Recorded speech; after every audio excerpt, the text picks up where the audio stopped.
So our next speaker is being queued up in the wings, but where you want to follow us, there is a Facebook page, which is Facebook Event Camp Middle East, and you can go on there, post up comments. If you use the hashtag on Twitter or Instagram, it is hash ECME14. So please retweet, share the experience here. And if you're unable to make a session because you have to go and feed the dog or the cat or make some tea, then all of these sessions are being recorded and will be made available long after the event has taken place today. But obviously we want your interaction over the next couple of days, because that will be really useful in terms of keeping the conversation going.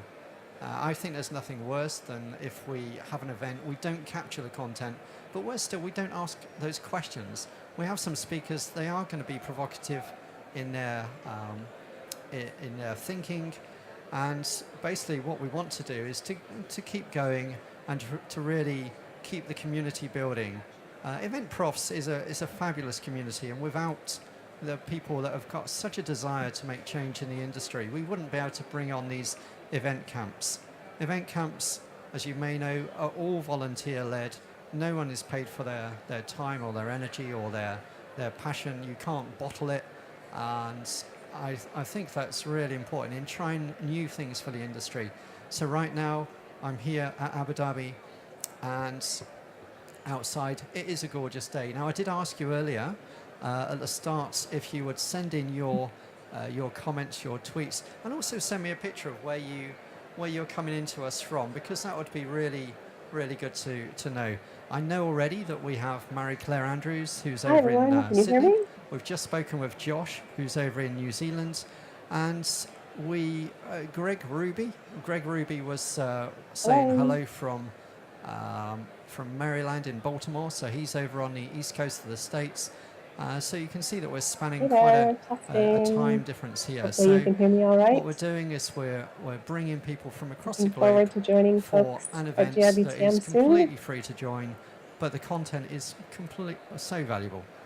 I mean, trust me, over the next 2 days, we have some fantastic speakers coming through, and we are just, I'm going to get a signal shortly when Shawna is around, but until then, Shawna is around. Okay, but she can't hear me, so that means that I will sprint to the back of the room, and we will speak to her through the headset. So I don't really know what's happened there, but what can you do? You can keep things going. If we're ready, are we ready to push Shawna into the room? Because if we are, then good to get in Abu Dhabi. We've also got one in America, AIBTM, which this year is going to be in Orlando. Brilliant, I've got another nod as well, so that was really cool. After Orlando, we're going over to, I've missed out South Africa, which is new this year, new for the guys at RTE. They're putting on a show over in South Africa, which is going to take place in April. Then over to the States. Following the States, it's a quick trek across to China and India for CIBTM and India IBTM. See, I've got it now, that's cool.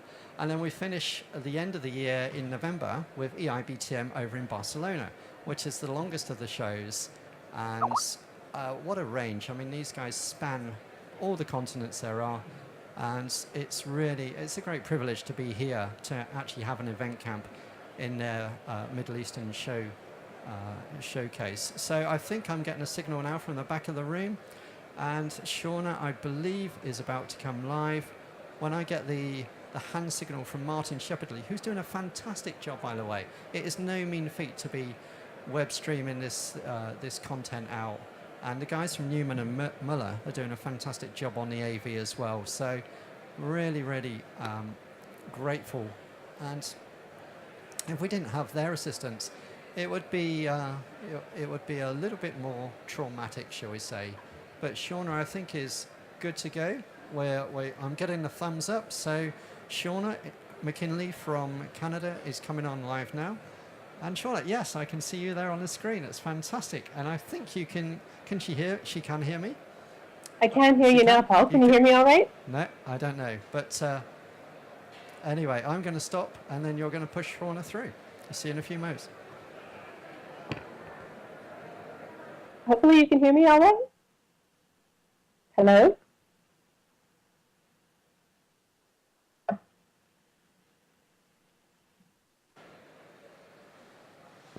Hi, Shawna. So we can hear you.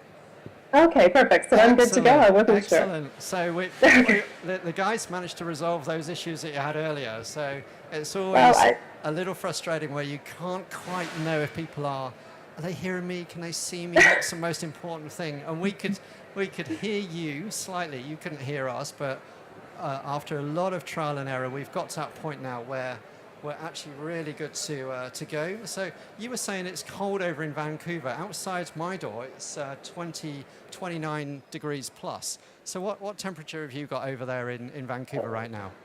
We've still got some residual of winter here, so we're probably around 5°C, I would estimate. 5 degrees. Oh, my goodness. Mm-hmm. But sorry about painting the blue sky picture, but thank you for coming in this morning. What I asked Shawna to do was to talk about where the sustainable and hybrid event intersections are, because one of my feelings was that maybe we put hybrid events in a category, maybe we put sustainable events in another category, maybe they should be meeting more often. And Shawna's already done some work on the impact of this particular event, because this event with 9 remote speakers, not being flown in, not being housed or any of those things, is already saving not a carbon toe print, but more of a carbon couple of feet, really. So thanks for the work that you've done on that already. And I'm really looking forward to your comments on where you see those intersections and how we might envelop that in our thinking for the event planning world. So I'm going to leave you to your presentation now, and I'll be back to ask a few questions, and keep an eye on the Twitter stream. Over to you, Shawna. Great. Thanks a lot, Paul, and good morning, everyone. I hope it's getting off to a good start at GIBTM. As Paul said, it's a little chilly over here, and we're actually just getting ready to head to bed on the west coast of Canada, but I'm not going to complain because I saw on the Twitter stream that Greg Ruby is out there watching, and I think it's probably about 3 or 4 in the morning his time, so at least I get an opportunity to sleep tonight. It looks like he's burning the midnight oil. As Paul indicated, my role here today is to talk a little bit about the intersections between hybrid events and sustainability. And for me, it's a real welcome step backwards because in my day job, I work as a sustainability consultant within the event industry. And what that usually means is someone gives me a call a few months, maybe a few weeks, hopefully a little longer before their event, and asks me, how can I reduce my environmental footprint? How can I do social good at my event? How can I make people want to be inspired and come back again and again so that I have a sustainable event for myself? And one of the things that often dawns on me is, although the stuff we work on to reduce footprint are really good steps to take, if we were able to start earlier in the experience design process, hybrid events really present some exciting solutions when it comes to a lot of the sustainability challenges we have, whether they be environmental, social, economic, or around attendee engagement. So I wanted to go a little bit beyond some of the event camp information and models that Josh just shared with you to talk a bit about what my experience has been in practically looking at the benefits of and some of the challenges of hosting a hybrid event outside of the event camp model. We work with a number of different corporate clients, association clients, and advocacy organizations on their events. And sometimes when you go to implement hybrid events in those practical realities, the situation's a little bit different than when it comes to event camp. So Paul said he'd given me this question of, are hybrid events sustainable? I'm going to unpack that in a couple of different ways. I'm going to look at the environmental perspective and the carbon footprint a little bit. Carbon footprints are something that a sustainability geek like me tends to get a little excited about. But I'm also going to look at attendee issues, so things like how hybrid events can really help to make your event more accessible and more inclusive. Josh talked a little bit about that as well.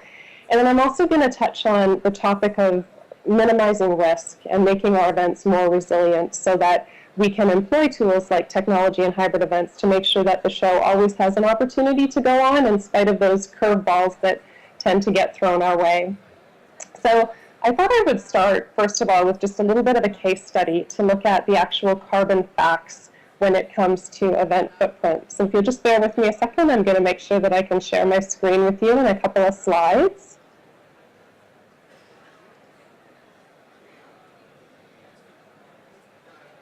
Should be coming through very shortly here. So the case study that I'm going to share with you here is of a typical technology trade show. Very common type of event. In this case, we looked at an event that had about 13,600 on-site participants. And for this event, the carbon footprint of all the activities on-site and the carbon footprint of travel to and from was about 12,000 metric tons of carbon. So I know that can be a little bit hard to relate to. To put it in terms folks might more easily understand, that's the emissions equivalent to burning 28,000 barrels of oil. So it's pretty significant. And if you look at that on the individual level, it's about 850 kilograms per person, or everyone carrying around 2 backpacks of, 2 barrels of oil in their backpack, if you will, and sourcing their energy needs that way. So the impact is pretty significant on site from a carbon perspective. This particular event is really no different than a lot of typical national scale technology trade shows. And actually it's on the lower end of the average. So they're doing quite a good job at minimizing their on-site footprint. The cool and different thing with this event though is that they also have a virtual event component. And in this year, the case study that I'm giving you here, they had 3,300 people take part. And the emissions of that virtual event were about 10 metric tons of carbon, or 23 barrels of oil. So already you can see the very dramatic difference. And on the per participant level, the per participant footprint was about 2.3 kilograms of carbon, or less than 1% of a barrel of oil. So quite dramatically different. Now, for me, I'm interested in the carbon story of our events and the different footprints of different kinds of events. And what we find is that with hybrid events, the carbon footprint intensity can really be reduced overall. But for those folks who don't get as excited about carbon footprints as I do, the basic thing to understand here is that we're getting 24% more participation for this event for 7,550 metric tons of carbon less. And that not only has environmental benefits, but it also has economic benefits as well. And in the case of this event, because I'm sure where people are going is wondering, well, how is on-site attendance impacted, and how do these different attendee groups grow or shrink in size or displace each other? And in the case of this event, we've analyzed it for a couple of years, and what we're seeing is that attendance in both environments are actually increasing in the hybrid format as well as in the in-person format. So just one example of the carbon facts of the situation, which also has a bit of footnotes on the economic aspects as well, because of course emissions are an impact of energy use, and energy is a resource that costs all of us and our attendees money. But there's a social component to this as well. So this particular event, just to give you a bit of context, was a registered event. You paid to register in person, and it was free to engage in the virtual component, but you did have to register. In a second example I wanted to share with you here starts to get at some of the social aspects of whether or not hybrid events are sustainable. And this particular organization that we worked with, they made the decision to be very strategic about how they engaged attendees in an invitation-only corporate event. And they looked at who they wanted to invite, and they said, okay, there's certain people that need to be here in person. In this case, C-level executives, sales folks who are looking for business development and sales outcomes. And then they looked at an additional group of people who were really just interested in getting information, expanding their knowledge and expanding their skill set. And they decided that those two different groups, one was most appropriate to attend in person, the others were more appropriate to attend through an online portal. And they sent out their invitations accordingly and designed two different experiences according to those outcomes that folks were looking to achieve. So in the case of the in-person event and the virtual event, you can also see a bit of the carbon story here on this slide, where we have the in-person event actually much smaller, and it's typically around this size, 1,600 people. The carbon footprint, about 2,300 metric tons of carbon, equal to 500 cars driving around for a year, essentially.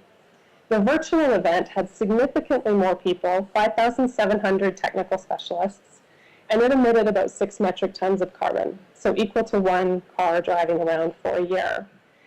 And you may be asking, well, were those folks in the virtual environment getting less? And what we actually see is that they weren't necessarily getting less or more, but they were getting what they were looking for out of the event. And I think that's a key point to remember here, is that virtual can have its privileges. And in this case, you see on the slides the online portal where people could engage in this event. And they still had cool, exclusive things that they were doing. They were chatting with executives. There was a bit of gamification, achievements, prizes they could win. And they were also getting the information they were looking for and had the opportunity to socially engage, given some of the chat functionality and some of the social media integration. And although it was a different experience, it was tailor-made to get at the outcomes that they were looking to achieve and have them engaged in this type of event. So I guess what I'm saying is virtual can still have its privileges, and it can allow your attendees to get exactly what you're looking for, where you pause and give thought to the outcomes that they're trying to drive towards. Now, those 2 examples are from the corporate sector, and I thought I would also share with you an example of association realities, because I think at least the clients we've worked with, they've had very different experiences, and they experience some different benefits. And what I think is really important for associations, because obviously associations are looking to improve member value, and they want to be able to retain members and engage them sufficiently to make them feel like they're included and they're having their needs met. And what a hybrid event format can do is it can really allow attendees to decide to take part according to their own ability and their own means. And I'm going to give you an example of an association that we've worked with over the last 8 years, actually 10 years now. And we're involved in managing their on-site sustainability initiative, but they're also attempting to cultivate a hybrid event format for their annual business meeting. This particular association it's based in the US. They have in a given year 3,000 to 5,000 people who participate in their event, and they move across the country in a 3-year pattern. They go from the east coast of North America to the west coast to a central location. And the reason they do that is because they want to make sure they're accessible to their congregations on a regular basis. But they're finding they have an aging demographic, and they're also finding that in addition to the aging demographic that's on a fixed income, they have a lot of congregational members. This is a faith-based organization who have never really been able to engage in the event at all because they don't have the means to be able to travel and to be able to participate in person. So this organization is starting really from the ground up. I mean, I know Josh talked a lot about technology adoption and how it's really prevalent in certain areas of the world and certain communities, event communities we serve. In the case of this particular organization, they're at the very early stages of just getting people comfortable with owning a smartphone, working a computer, and actually integrating orientation and technologies to their on-site events and to their congregational life so that people can be encouraged to attend the event in alternative formats. And this isn't a format that is just about live streaming. It's a format that is also about active engagement. People don't just want to be receiving information. They want to be interacting with that information. They want to be commenting on important issues that, as you can see in this photo, people are voting on. And they want to be able to embrace their membership right to be able to vote as well. So what I really love about the sustainability benefits of hybrid events for associations is I think it really allows us to be truly inclusive and accessible, which are really core sustainability values. And then the last piece of this puzzle, I mentioned I wanted to talk a little bit about how it helps us to be proactive about risks. And I think one of the first risks we have is ensuring that the medium for our event really reflects the message that we're trying to send, because this doesn't just impact us as event organizers, but it impacts our sponsors, it impacts our host organizations and the companies that we work for. And it's really important that we show values alignment so that how we host our events are also aligning with other values that companies or associations might have. And I'm going to, again, share with you an example here because I love case studies and examples. And in this one, we have a fellow by the name of Al Gore. I think most people know him or know of him. And he decided a couple of years back he was going to have a little backyard party. to raise awareness about the issue of climate change. And although this Live Earth series that I'm sure most people are familiar with, it was a global concert series to raise awareness on climate change. It was a very inspirational, exciting, momentous event. But one of the unfortunate things that happened was it became a bit of a lightning rod for criticism because people felt that the message wasn't really aligned with the format for the event. And it makes me particularly sad because I know personally a lot of folks who put a lot of time into back-of-house efforts to appropriately manage this event on site to really reduce its environmental impact. And in spite of that, there was still criticism levied. So I find it really interesting now that this event, if you fast forward now about 8 years later, it has now completely evolved into a hybrid event format. And I'm showing you here on the screen the dashboard for the hybrid event Climate Reality Project, which, as you can see now, is completely done via a global 24-hour event that's delivered in a hybrid format. And it's really quite exciting because I think it's really shown how this organization has evolved to stay true to its purpose and what it's trying to achieve, but it's really embraced a hybrid format in order to be able to do that. Now, this event, as you can see, it travels across the globe. There are regional cities that come up on an hourly basis where they feature panels and different projects that folks can comment on, learn about, share information about. You'll see there's a high degree of social media integration. Folks can check in and chat, but they can also donate and take action, which is really what the proponents of this event are looking for you to do. So if you do work with advocacy organizations or nonprofits, this hybrid event might be an interesting model for you to look at because I do think they do quite a good job in matching the medium to their message. And then the other thing that I wanted to mention here, this is a bit more of a personal story and maybe there's folks that can relate a little bit. I work for a company called Meet Green, and we service a lot of clients when it comes to their conference needs and their sustainable event needs. And over the last couple of years, our event teams they've had a lot of near brushes with event cancellations and disruptions to their event as a result of severe weather-related events. We had team members that were impacted by the eruption of the volcano in Iceland a couple of years back. We had a client who was hosting an annual conference in downtown Calgary when the entire city went underwater in July and August of last year. And we also had an event team that closed an event 24 hours before Hurricane Sandy hit the East Coast. Now, everyone was safe. Our attendees got in and out okay, and the shows went on. But I think what became very alarming to us is we didn't have a response strategy had these events overlapped with our events in a more direct way. And in the case of the Icelandic volcano situation, we were attending other folks' events who didn't have a contingency plan. And as a result, we invested time to go overseas. We lost money when those events weren't able to go ahead. And we've really become aware of our need as an event agency, an independent event management company, to really increase the capacity of our staff and to establish partnerships with great providers. Many of the providers that you see here at GIBTM are probably good partners to hit up for how can you help us prepare for these kinds of weather-related disasters and curveballs that get thrown our way. So I guess when I see folks go through this, I think, there but for the grace of God go I. And I think that hybrid events are a really good solution for us to plan for these kinds of contingencies.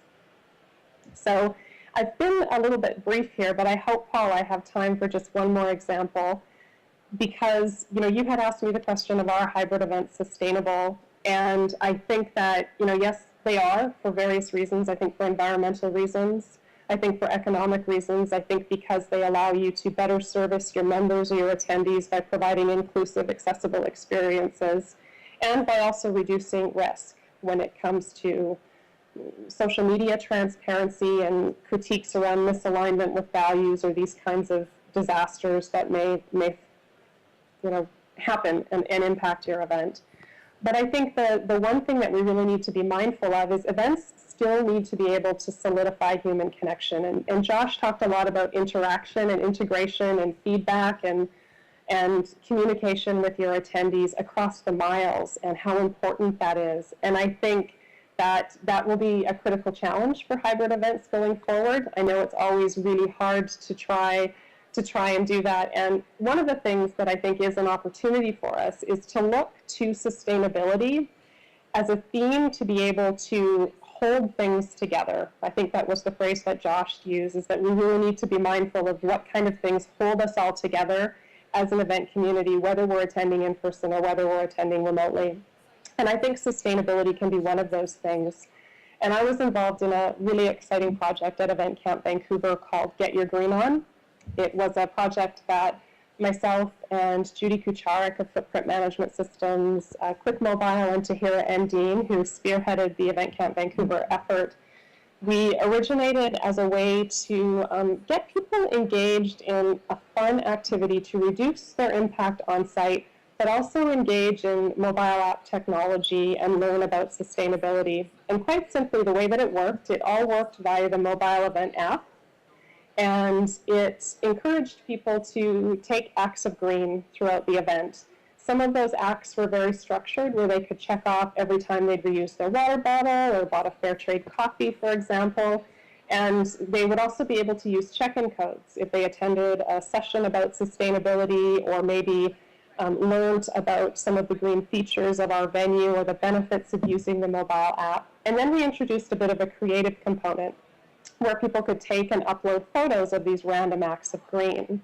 And for all of these different actions, people received points. And those with the most points in the remote and the in-person environment got prizes. And of course, actually, the folks in the remote environment, we had about 30 people participating remotely and about 100 people in person. The folks who were remote actually got a pretty significant handicap because they were reducing their carbon footprint by making the decision to attend virtually.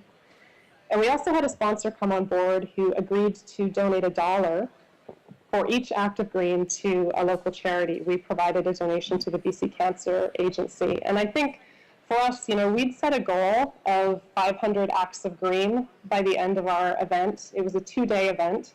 And we had reached that goal by the end of the first evening. And actually, by the end of the 2-day event, we had 1,700 acts of green and a quite significant check to be able to write to the BC Cancer Agency. But the cool thing about it was we had incredible engagement around the topic of sustainability. People, I think, want to do good by their fellow human as a natural characteristic. So having a gamified way to do that using technology that could be played in the remote or the in-person environment was a really great way to build community, to promote storytelling, and to encourage people to have fun. So if anyone's interested in more information on that, we've got a white paper on the Event Camp Vancouver website. I'd be happy to share it with you as well. So think about sustainability as a way to build connection for your events.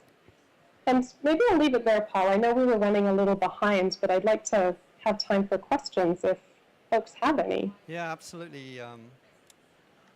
Absolutely, Shawna. And we are, I wonder, can you just, can you stop sharing your screen? I can, yes.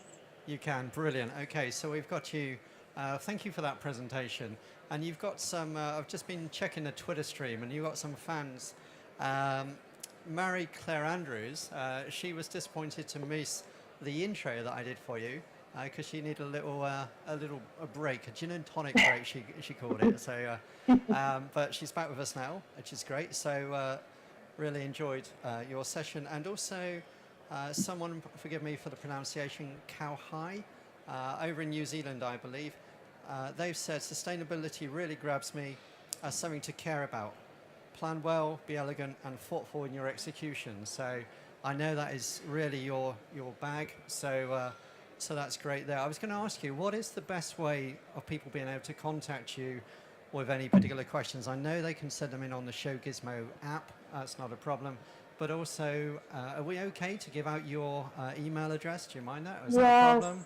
Absolutely. My oversight to not have it on my slides. I've been active in the Twitter stream, so if folks are on Twitter, they can follow me. My handle is S_McKinley. And send me a note that way, or please do share my email contact information as well. Right, okay. So the best way to get hold of yourself is really to follow you on Twitter, and that achieves two things. One, it means that you can decide to respond to them or not, and also you've got another follower, so that's all cool. Yeah. No obligation to follow, just a note is great. But the work that you're doing, and especially with some of the work that you and I are doing as well, in really looking at how speakers are making a difference in terms of if they can't be flown across the globe, if they don't really need to have the accommodation, then that has a big impact on the environment. And that's really where I think we wanted to go today with this particular idea, just to provoke some thoughts. Some people will still say, yeah, but we need to see the speakers there live. We need to have that. But maybe we also need to be ready to have this virtual engagement of speakers being able to do what you're doing, which is presenting remotely. Just before yourself, we had Josh on, and he was over in New Zealand, so he was plus 9 hours in front of us. So he's coming to the end of his day. You're coming to he's coming to the end of his day on Monday. You're coming to the end of your Sunday, or actually you might already be, are you early Monday morning now? What time are you now? Well, 1 a.m. Monday morning. Just before 1 a.m. This is dedication, isn't it? This is real dedication in the event profs world to do this. And I know that feeling, because when Josh asked me to speak at an event camp, it was very much, would I do a time slot? Yeah, no problem. I agreed to do 3 o'clock in the morning, I think, was when I was getting up. And so yeah, it does take a different way of thinking, I think, that we need to bring into events, because it's important. If we can't get the speaker there and we've got the live audience in front of us, then we still need to make sure that we are delivering according to them. And I know that with the Ash Cloud some years ago, there was a MPI Poland Congress where 5 speakers were, I think they were brought in remotely to deliver to the 80 or 90 delegates that happened to be live in the room. So it is one of those measures, and I think if we keep the sustainable aspect in mind with hybrid events, then we can take these events through this community into different places. So Shawna, I'm going to say goodbye to you now, and thank you. I do hope you can stay with us over the next 1.5 days that we've got of being here at GIBTM. Keep tweeting, and I'll leave you to get off so you can get some rest and come back refreshed for the rest of the event camp. But thank you for having me, and hope everyone enjoys the rest of the event camp. Absolutely brilliant. Thank you so much. Thank you. Bye-bye. Bye for now. So that was Shawna McKinley, all the way from Vancouver in Canada. So our first 2 speakers, we had Josh Dry from New Zealand. So we've really spanned the globe in the last hour. We've gone from New Zealand, who are 9 hours in front, to Canada, who are several hours behind, and we are right in the middle of the hub here in Abu Dhabi, and we're coming live to you from GIBTM in the Abu Dhabi National Exhibition Centre. So what I'd like you to do, as you have been, there are people on the Twitter stream, which is fantastic. Still use that hashtag #ECME14, and tell us where you are and what you're doing. Where are you in the world right now? Because that would be good for us to know. And then what we can do is make sure that we can reference you, we can name check you. And I'm just going to preview what's going to come up in a few hours' time. Set your clocks, obviously, to Abu Dhabi time. It's the only time that matters to you not missing the start of anything that's going on here. So at 3 o'clock, 3 p.m. Abu Dhabi time, we have Alan Stevens, past president of the Global Speakers Federation, who's going to talk about training your speaker virtually. After him, we have Mike Clanton. He's coming in from France, and he's talking about event connectivity and trends. And to finish us off for the day, Kirsha Woodgate is going to take that look at online and hybrid event marketing. What are the secrets? What are the things that you need to be doing to attract the audiences to your event, both if you are holding an event online or whether you are mixing it up and having hybrid and offline experiences as well. So we've got those 3 speakers coming up today. And just to remind you, if you've missed any of what we said, of what's been recorded, it will be available in a not too distant future, but isn't available right at this moment. So you will be able to see this on demand. But please keep sharing. Please keep going to the Event Camp Middle East Facebook page. Pop up your pictures up there. Instagram, if you use that, it's #ECME14. And my thanks this morning for their sterling work go to Martin Shepherdley at Belair Global for arranging the streaming, Newman and Muller for the audio visual, and of course our friends here at GIBTM for still allowing us this fabulous space that we have in this particular venue. So I'm going to close now. I'm going to keep watching the Twitter stream. I'm going to ask you to keep thinking of questions for the speakers that you can see coming up over the next day and a half, and send those in. You can send them ahead of time. That's not a problem at all. The more interaction we have, the better. So please share the love, share the news of Event Camp Middle East 2014. Thank you for now.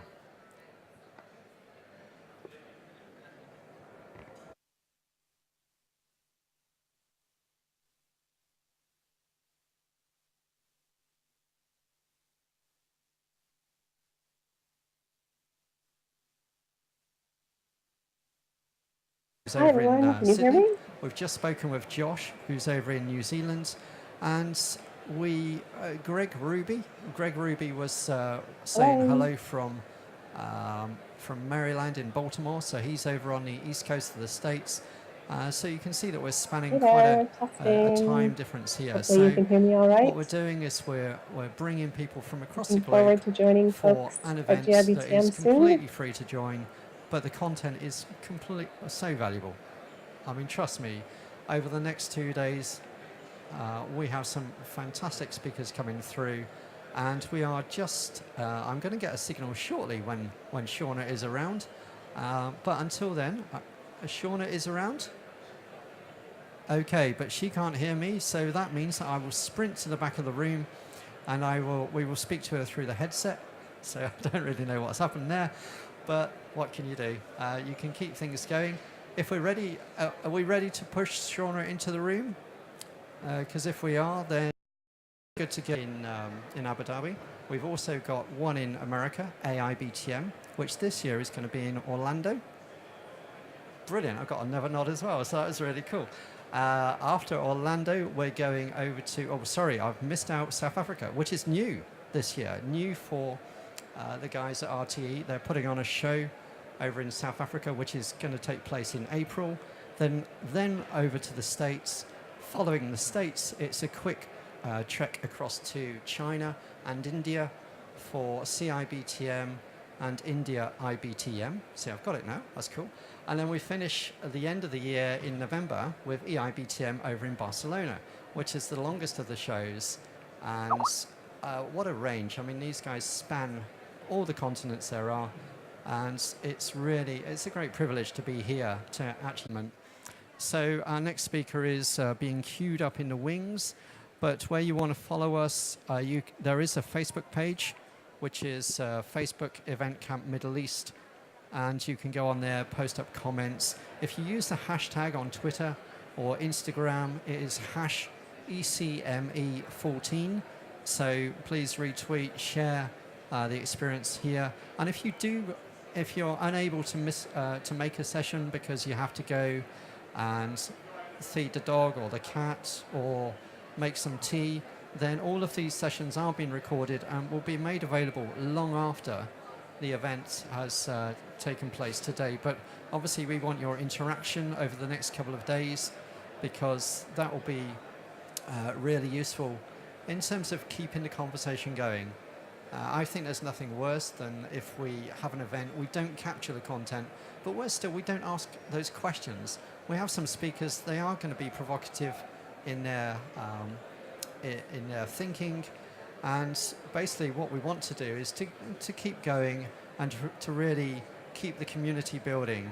Event Profs is a fabulous community, and without the people that have got such a desire to make change in the industry, we wouldn't be able to bring on these event camps. Event camps, as you may know, are all volunteer-led. No one is paid for their time or their energy or their passion. You can't bottle it, and I think that's really important in trying new things for the industry. So right now, I'm here at Abu Dhabi, and outside, it is a gorgeous day. Now, I did ask you earlier at the start if you would send in your comments, your tweets, and also send me a picture of where you're coming into us from, because that would be really, really good to know. I know already that we have Marie Claire Andrews, who have an event camp in their Middle Eastern showcase. So I think I'm getting a signal now from the back of the room, and Shawna, I believe, is about to come live. When I get the hand signal from Martin Shepherdley, who's doing a fantastic job, by the way. It is no mean feat to be web streaming this content out. And the guys from Newman and Muller are doing a fantastic job on the AV as well. So really, really grateful. And if we didn't have their assistance, it would be a little bit more traumatic, shall we say. But Shawna, I think, is good to go. I'm getting the thumbs up. So Shawna McKinley from Canada is coming on live now. And Shawna, yes, I can see you there on the screen. It's fantastic. And I think you can she can hear me? I can hear you now, Paul. Can you hear me all right? No, I don't know. But anyway, I'm going to stop.